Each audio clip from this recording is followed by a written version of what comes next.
Bonsoir et bienvenue à ce bref tour de l'actualité ici en Côte d'Ivoire et à l'étranger. Au plan national, commençons par l'économie. Le 15 janvier 2015, le tarif extérieur commun va entrer en vigueur au niveau de l'espace CEDEAO, la communauté économique et monétaire ouest-africaine. Et pour maîtriser le fonctionnement de ce tarif extérieur commun au sein de la CEDEAO, qui est différent de celui de l'UEMOA, la Direction générale des douanes ivoiriennes a initié une formation au bénéfice de ses agents et vont donc s'approprier ce processus d'élaboration de ce tarif extérieur commun et connaître son impact sur les communautés des États de la CEDEAO.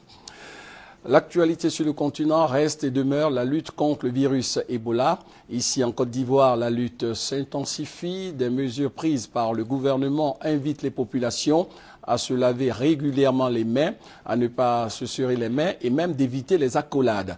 Ces mesures du gouvernement ont amené les populations à se ruer vers les désinfectants et autres produits hygiéniques.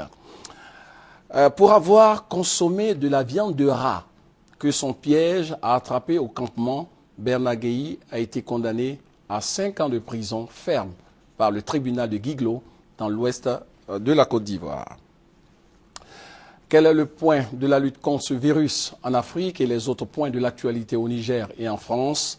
La réponse dans ces brèves en images. Des chiffres alarmants. En 6 jours, 454 personnes supplémentaires contaminées par le virus d'Ebola. 125 malades morts. Le constat de l'OMS est sans appel.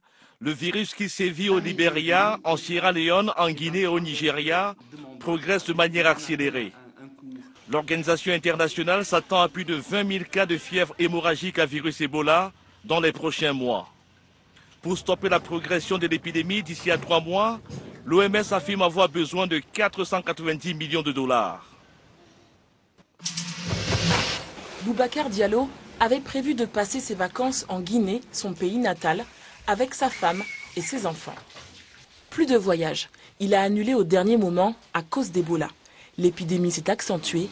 Il ne veut pas prendre de risques avec un enfant en bas âge.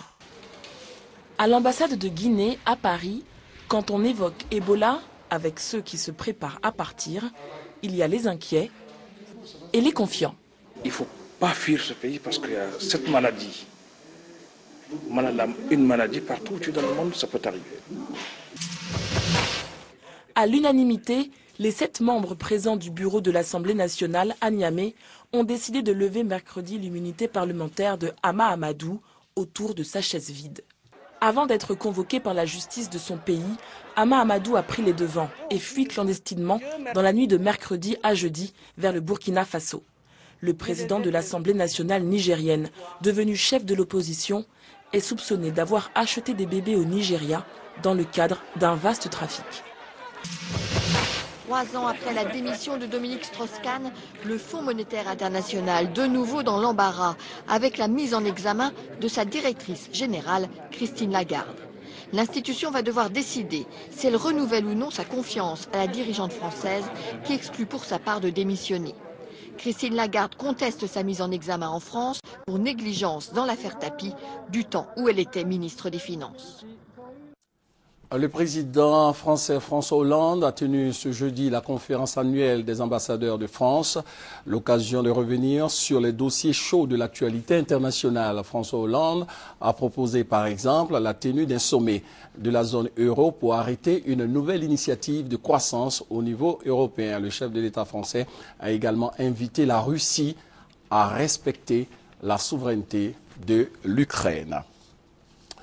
Sport football, Hervé Renard, le sélectionneur national, a rendu public ce matin une liste de 26 joueurs convoqués pour le match Côte d'Ivoire-Sierra Leone le 6 septembre prochain, comptant pour les éliminatoires de la CAN 2015.